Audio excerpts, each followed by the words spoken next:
Anda kembali menyaksikan Breaking News jelang sidang 1 Syawal 1446 Hijriah, pemirsa, untuk menetapkan hilal 1 Syawal 1446 Hijriah sebagai penentuan Hari Raya Idul Fitri 2025. Sejumlah peneliti di Bosca, Lembang, Kabupaten Bandung Barat melakukan persiapan dengan memasang dan memeriksa sejumlah alat teropong yang akan digunakan. Upaya pengamatan untuk menentukan hilal lebaran di peneropongan Bintang Bosca di Lembang, Kabupaten Bandung Barat ini diharapkan tidak mengalami hambatan dalam menentukan posisi konjungsi bulan untuk menetapkan Idul Fitri tahun ini. Untuk pengamatan hilal awal lebaran Idul Fitri di Bosca, sejumlah peneliti dan mahasiswa astronomi ITB akan memasang satu teleskop jenis refraktor dengan lensa optik diameter 106 mm. Di areal halaman Bosca yang kesemuanya disambung melalui transmisi. Hal ini dilakukan untuk memudahkan penelitian serta warga saat mengamatinya. Semacam detektor itu ini kebetulan amat settingnya mengarah ke matahari untuk Kita lanjutkan diskusi kita bersama dengan Prof. Thomas. Prof. Thomas, kalau mendengar laporan rekan kami Rahmat Maulid yang saat ini ada di Mekah ya, ada tanda-tanda begitu untuk bisa melihat kapan penetapan 1 Syawal 1446 Hijriah di Mekah, dan ini diprediksi akan terjadi pada Sabtu besok. Seperti apa respon Anda? Ya, kalau dari analisis astronomi ya, garis tanggal wujudul hilal itu memang melewati India.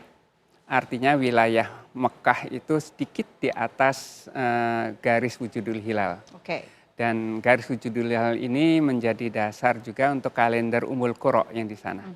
Dan ini yang kadang-kadang orang sudah menduga-duga kalau menurut kalender Ummul Qura itu jatuhnya tanggal 30 Maret, maka hasil ru'yatnya pun kemungkinan akan sama. Ini apakah hasil ru'yatnya itu dipengaruhi oleh kalender Ummul Qura atau tidak? Itu setidaknya dari pengalaman sekian lama itu seringkali seperti itu. Jadi memang dugaan bahwa di Mekah kemungkinan besok hari Ahad itu adalah 1 Syawal, salah satunya karena posisi hilalnya itu sudah di atas ufuk. Oke. Dan kalau sudah di atas atau sedikit di atas ufuk nih? Sedikit di atas ufuk. Kalau menurut kriteria astronomi sesungguhnya masih tidak mungkin dilihat ya. Tapi kalau di Mekah asal ada yang mengaku melihat hilal, itu tanpa dibandingkan dengan hasil hisab, itu langsung diputuskan bahwa itu sudah masuk tanggal. Ya, sama halnya dengan di Indonesia, tetap aja nanti tunggu keputusan dari otoritas di sana. Apalagi kalau di sana untuk bisa masyarakatnya ya mengetahui kapan penetapan 1 Syawal, ada tanda-tanda tadi seperti yang dijelaskan oleh rekan kami. Gitu. Iya, jadi dengan lampu di Zam-Zam Tower itu sudah tanda bahwa ini sudah ada saksi yang melihat hilal dan itu sudah masuk tanggal 1 Syawal. Nampaknya sulit dilakukan di Indonesia ya, tanda menggunakan lampu seperti yang ada di Mekah itu, Prof.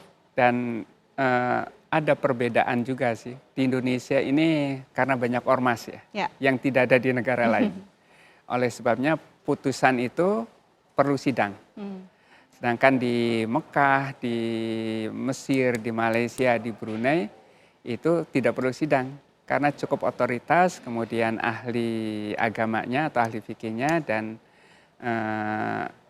ahli ilmu falak atau ahli astronomi. Biasanya 3 pihak ini yang bisa memutuskan tidak perlu sidang. Jadi itu perbedaan antara Indonesia dengan negara-negara lain. Dan memang sidang isbat ini unik untuk Indonesia. Cukup unik ya untuk Indonesia. Oke, Prof, sekarang kita kembali mengenai rangkaian sidang isbat di tanah air di Kementerian Agama Republik Indonesia. Tadi kalau melanjut apa yang sudah dijelaskan oleh Prof. Thomas, nanti akan diumumkan setelah maghrib atau sebelum Isya, setelah menunggu ya hasil pantauan hilal yang berada di Indonesia bagian barat, khususnya di Aceh tentunya. Tapi apa kemudian yang akan disampaikan oleh Menteri Agama yang nantinya akan menyampaikan hasil dari sidang isbat? Ya, jadi pada sidang isbat tersebut pertama dari Direktur Urusan Agama Islam itu akan melaporkan data hisab dulu, kemudian melaporkan data ru'yat. Dari lokasi ru'yat, sebut aja di Papua, saksinya adalah ini, menyatakan hilal terlihat atau tidak. Dari Sulawesi, dari Nusa Tenggara, dari Jawa, dari Kalimantan, dari Sumatera itu biasanya ada perwakilan lokasi ru'yat yang dilaporkan. Siapa saksinya, hasilnya seperti apa. Nah, dari laporan tersebut kemudian Menteri Agama akan menyampaikan kepada peserta sidang. Dari pakar, dari perwakilan ormas, pendapatnya apa. Biasanya tidak banyak-banyak karena biasanya cukup perwakilan, kadang-kadang 2 atau 3. Nah, setelah itu kemudian nanti diminta pendapat juga dari majelis ulama. Nah, dari pendapat pakar, dari pendapat perwakilan ormas, kemudian dari majelis ulama, kemudian Menteri Agama memutuskan. Nah, kalau sudah memutuskan, peserta sidang kemudian menyatakan setuju atas keputusan Menteri Agama tersebut, kemudian Menteri Agama nanti menandatangani surat keputusan. Nah, sidang isbat selesai. Kemudian Menteri Agama menjelaskan ke masyarakat luas ya. Masyarakat luas melalui pertemuan dengan media massa itu. Oke. Seperti itu jalannya. Tapi kalau kita berkaca pada sidang isbat penetapan 1 Ramadan yang beberapa waktu lalu kita saksikan. Nah, ini akankah nanti penetapan 1 Syawal kurang lebih akan sama ketika sidang isbat dalam penetapan 1 Ramadan kemarin, Prof? Iya. Jadi pada 1 Ramadan kemarin posisi hilal itu sangat-sangat rendah. Dan dari hasil hisab itu hanya wilayah Aceh yang memungkinkan bisa dilihat. Terlihat hilal ya. Itu sebabnya kemudian pada sidang isbat ini harus menunggu wilayah Aceh tersebut. Yang kemudian ya beberapa kemudian memberi tanggapan kok lama sekali sidang isbatnya. Karena memang menunggu wilayah barat. Nah, dalam kondisi nanti maghrib ini ya. Posisi bulan itu di bawah ufuk, kemungkinan juga sama. Karena dari seluruh wilayah ini akan dilaporkan kemungkinan mulai dari timur, kemudian tengah, kemudian barat, ini semuanya akan menyatakan tidak melihat hilal. Nah, oleh karena tidak melihat hilal ini harus dibuktikan dari seluruh wilayah Indonesia. Sehingga pada sidang isbat nanti saat maghrib pun, sesuai prosedur itu mestinya menunggu wilayah paling barat. Sesuai prosedur akan sama ya, menunggu wilayah Indonesia paling barat. Paling barat. Oke, baik Prof. Thomas. Saya akan kembali mengajak Prof. Thomas dan juga pemirsa tentunya untuk memantau bagaimana proses persiapan pemantauan hilal di sejumlah titik. Ada rekan-rekan kami yang saat ini berada di Sidoarjo, sudah ada Farah Manila, di Medan, Wanasari, di Yogyakarta ada Arga Dumadi dan juga di Jakarta sudah ada Haidar Fasal. Kita terlebih dahulu menuju rekan kami yang saat ini berada di Sidoarjo, ada Farah Manila di sana. Farah, seperti apa persiapan mengenai jalannya pemantauan hilal di tempat Anda, Sidoarjo? Iya, Vena, kita dan juga pemirsa, memang pantauan kami di lokasi Rumah Sakit Siti Hajar Kabupaten Sidoarjo kali ini memang sejumlah persiapan ini terus dilakukan menjelang Rukyatul Hilal atau pemantauan hilal yang akan digelar nanti, pemirsa. Dan di belakang saya juga sudah terlihat sebanyak 2 teleskop yang memang juga sudah disiapkan oleh Lembaga Falakiyah NU. Dan kami coba akan ajak Anda untuk berbincang langsung bagaimana berkaitan dengan persiapan hari ini, pemirsa, bersama dengan sekretaris dari Lembaga Falakiyah NU Kabupaten Sidoarjo. Mas, boleh agak ke depan terlebih dahulu ya. Mas, ini boleh diceritakan bagaimana sejauh ini persiapan dengan melihat kondisi cuaca yang saat ini terjadi di Sidoarjo. Ini kan cukup cerah ya Mas, dengan 30 derajat dan cukup berawan ini Mas. Iya. Alhamdulillah untuk kali ini kita bersama tim Lembaga Falakiyah PCNU Sidoarjo kita sudah menyiapkan dari awal. Karena kita juga alhamdulillah setiap bulan itu kita mengadakan ru'yat di Siti Hajar. Sebagai informasi bahwasanya kita Lembaga Falakiyah PCNU Sidoarjo alhamdulillah kemarin itu ada sebagian dari kami kemarin ada yang diikutkan ke Aceh kemarin untuk yang ru'yatul hilal awal Ramadan kemarin. Untuk yang saat ini kira-kira metode apa yang akan digunakan, kemudian berdasarkan dengan data hisab nanti akan seperti apa pemantauan hilal untuk hari ini kita karena di Nahdlatul Ulama itu hisab kan sebagai panduan untuk ru'yatul hilal. Maka kemarin sebelum kami datang ke sini itu kita sudah mengadakan perhitungan terlebih dahulu hisab dari berbagai metode. Ketepatan kami di sini juga mengambil satu metode dari kitab At-Ta'liqat ala Badiatil Mithal, seperti itu. Data hisabnya Mas, kira-kira apakah kemungkinan akan bisa terlihat hilal hari ini berdasarkan data hisab? Kalau berdasarkan data hisab dari PBNU dari PBNU yang dirilis PBNU, Lembaga Villa PBNU dan Sidoarjo, kemungkinan potensi hilal itu tidak terlihat karena berdasarkan hisab posisi hilal itu nanti tenggelam lebih awal. Jadi kalau dasar data kami, hilal nanti itu tenggelamnya kurang lebih jam 17.29. Sedangkan matahari itu tenggelam itu kan jam 17.36. Artinya ada potensi tidak terlihat begitu atau tipis begitu ya Mas ya. Baik, kita akan ngobrol lagi setelah ini pemirsa. Kita masih menunggu dan melakukan sejumlah persiapan menjelang Rukyatul Hilal yang akan digelar, yang akan dilakukan pada kurang lebih sekitar 17.36 sampai 17.38. Demikian dari wilayah Sidoarjo, saya kembalikan ke rekan-rekan di studio. Ya, itu dia persiapan pemantauan hilal dari Sidoarjo. Kita langsung beralih menuju Yogyakarta. Sudah ada Arga Dumadi di sana. Arga, seperti apa persiapan untuk pemantauan hilal di Yogyakarta, Jawa Tengah? Ya, Vena dan pemirsa, untuk di Yogyakarta sendiri hingga saat ini memang belum terlihat adanya persiapan yang berarti dari pemantauan hilal ini.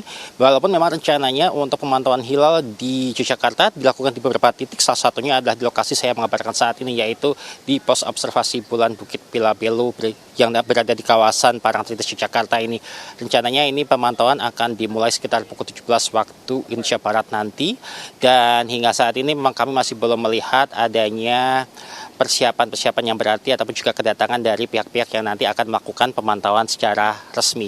Biasanya dalam pemantauan ini selain dihadiri tentu saja oleh perwakilan dari Kanwil Kemenak DIY, ini juga akan dihadiri oleh pihak dari BMKG, kemudian juga ada dari beberapa organisasi masyarakat lainnya, termasuk biasanya juga akan ada ini perwakilan-perwakilan dari kampus yang turut juga memantau hilal di kawasan ini sambil membawa alat ataupun juga peralatan mereka masing-masing begitu. Dan informasi yang kami dapatkan untuk di Yogyakarta sendiri, ini pemantauan hilal tidak hanya dilakukan di satu titik, namun ada di beberapa titik. Salah satunya adalah di lokasi ini, kemudian juga ada titik lain untuk di wilayah Kulon Progo. Ini dilakukan pemantauan hilal di dekat Bandara Yogyakarta International Airport. Kemudian juga untuk di wilayah Sleman ini dilakukan di rooftop di salah satu hotel di kawasan Sleman, dan di Gunung Kidul ini dilakukan di Bukit Berambang yang berada di Patok Gunung Kidul. Dan informasi yang kami dapatkan beberapa waktu lalu dari Kepala Kanwil Kemenak DIY, ini memang prediksinya untuk hari ini sendiri hilal masih berada di ufuk, sehingga memang ada kemungkinan prediksinya ini nanti jatuhnya 1 Syawal akan bersamaan juga dengan yang sudah ditetapkan oleh Muhammadiyah, yaitu pada tanggal 31 Maret 2025 nanti. Dan untuk di Yogyakarta sendiri ini ijtimak prediksinya akan terjadi pada pukul 17.57, yaitu ijtimak merupakan suatu kondisi di saat bumi, kemudian juga bulan dan matahari ini berada di satu sumbu bujur begitu. Untuk sementara demikian, kembali ke Jakarta. Baik, itu dia laporan dari Arga Dumadi yang berada di Yogyakarta. Kita langsung beralih menuju ke Medan, Sumatera Utara. Sudah ada Wana Sari di sana. Wana, bagaimana persiapan untuk dilakukannya pemantauan hilal dari Medan, Sumatera Utara? Baik, Kian Ana dan pemirsa, untuk amatan Rukyatul Hilal penetapan 1 Syawal 1446 Hijriah di Kota Medan ini dilaksanakan di kantor Gubernur Sumatera Utara Jalan Diponegoro, Medan. Dan sepintas amatan kami dan sesuai dengan informasi yang kami peroleh bahwa persiapan amatan Rukyatul Hilal yang nantinya akan dilaksanakan di Anjungan lantai 9 kantor gubernur ini akan dilakukan oleh Badan Meteorologi, Klimatologi dan Geofisika Kota Medan. Dan persiapan sendiri dilaksanakan atau mulai nanti dilaksanakan pada pukul 16 waktu Indonesia Barat. Meskipun begitu, kami tadi sudah melihat beberapa petugas tiba di kantor gubernur ini untuk sudah membawa beberapa perlengkapan, baik itu peralatan yang nantinya akan dipasang begitu untuk melakukan amatan Rukyatul Hilal di lantai 9. Dan data sementara yang kami peroleh yaitu data astronomi dari BMKG bahwasanya untuk tinggi hilal pada 29 Maret hari ini yaitu masih minus 1,262 derajat. Kemudian untuk elongasi yaitu 1,15 derajat. Dan sebagai informasi pemirsa, Untuk cuaca di Kota Medan hari ini terpantau cerah begitu, mudah-mudahan ini nanti tidak mengamati ataupun tidak ada kendala bagi petugas untuk melakukan amatan Rukyatul Hilal yang nantinya akan dilakukan pada saat menjelang maghrib tiba untuk wilayah Kota Medan. Kian Ana. Baik, terima kasih Wanasari atas laporan Anda dari Medan, Sumatera Utara. Sekarang kita menuju ke Jakarta, kantor Kementerian Agama Republik Indonesia, Haidar Fasyal. Fasyal, sudah adakah persiapan-persiapan khusus dan siapa saja yang sudah tiba di kantor Kementerian Agama untuk menggelar jalannya sidang isbat yang rencananya akan dimulai pada pukul 16.30? Baik, Vena, kalau di Kementerian Agama terkait dengan persiapan tampaknya ini sudah sepenuhnya rampung, namun memang belum dimulai acara intinya. Adapun acara ini akan baru dimulai pukul 16.30 waktu Indonesia Barat. Dan memang nantinya akan ada sejumlah agenda yang akan digelar di gedung Kementerian Agama ini. Tercatat akan ada 3 agenda. Yang pertama ini adalah seminar terkait dengan posisi hilal yang nanti akan dilaksanakan sekitar pukul 16.30 waktu Indonesia Barat. Lalu dilanjutkan dengan sidang isbat yang akan dilakukan rencananya pada pukul 18.30 waktu Indonesia Barat dan digelar secara tertutup. Lalu setelah mereka menggelar sidang isbat tersebut barulah akan menentukan hasilnya dan akan dilakukan konferensi pers di sebelah kanan saya. Ini nanti akan diumumkan kepada publik juga terkait dengan apakah 1 Syawal akan muncul pada besok hari ataupun lusa. Nah, terkait dengan hal itu, namun meskipun belum dimulai, Vena dan juga pemirsa, namun sejumlah tamu undangan ini sudah tampak hadir seperti sejumlah ormas-ormas daerah yang sudah tiba di gedung Kementerian Agama ini dan sudah masuk ke dalam auditorium Kiai Haji Muhammad Rasjid. Namun kami belum lihat adanya kehadiran dari Menteri Agama ataupun Wakil Menteri Agama ataupun sejumlah pejabat lainnya seperti Ketua MUI ataupun perwakilan dari Komisi 8 DPR RI. Tentu kita akan menunggu dilaksanakannya sidang isbat pada sore hari nanti yang akan digelar rencananya pada pukul 18.30. Vena. Baik, terima kasih Haidar Fasyal atas laporan Anda mengenai persiapan jalannya sidang isbat yang sudah rampung yang berada di kantor Kementerian Agama Republik Indonesia. Terima kasih rekan-rekan, selamat kembali bertugas. Baik, Prof, kita lanjutkan diskusi kita. Prof, kalau kita melihat ini kan banyak masyarakat yang menanti pengumuman sidang isbat, dimulainya sidang isbat, nanti habis maghrib penetapan 1 Syawal 1446 Hijriah. Apa hikmah terbesar dari bersama-sama begitu menanti untuk bisa menetapkan 1 Syawal 1446 Hijriah? Pertama perlu difahami terkait sidang isbat itu sendiri. Sidang isbat tadi sudah saya sebutkan ini khas Indonesia. Ya. Karena di tempat lain tuh tidak perlu menggunakan sidang. Karena di Indonesia ini banyak ormas Islam, maka kemudian diadakan sidang isbat. Jadi sidang isbat adalah bentuk layanan pemerintah kepada umat. Karena di Indonesia ini ada pengamal hisab dan pengamal ruqyat yang dua-duanya harus difasilitasi. Dan sidang isbat ini menjadi salah satunya. Yang kedua, sidang isbat ini pun adalah forum musyawarah ketika terjadi potensi perbedaan. Ya. Kalau pada saat nanti sidang isbat saat maghrib ini kemungkinan tidak ada perbedaan, yaitu biasanya lebih cepat sidang isbatnya. Tetapi ini menjadi edukasi juga kepada masyarakat, setidaknya memberikan kesadaran bahwa penentuan waktu ibadah itu adalah sesuatu yang penting dan mestinya bisa ditentukan secara akurat. Dan sidang isbat ini memberikan penjelasan kepada publik juga. Cara hisabnya atau perhitungannya seperti apa sih? Ya. Kemudian hasil ruqyatnya seperti apa? Kemudian pemerintah sebagai otoritas yang memutuskan. Nah, perlu dijelaskan juga satu sistem kalender apapun kalendernya, kalender Islam, kalender Buddha, kalender Hindu, kemudian kalender Cina, kalender Masehi, itu semuanya ada 3 hal yang harus dipenuhi supaya kalender tersebut bisa mapan. Pertama, harus ada kriteria yang disepakati. Yang kedua, harus ada kejelasan batas wilayahnya. Ya. Yang ketiga, harus ada otoritas. Nah, di Indonesia ini yang seringkali kemudian masih menghadapi perbedaan karena kriterianya belum disepakati.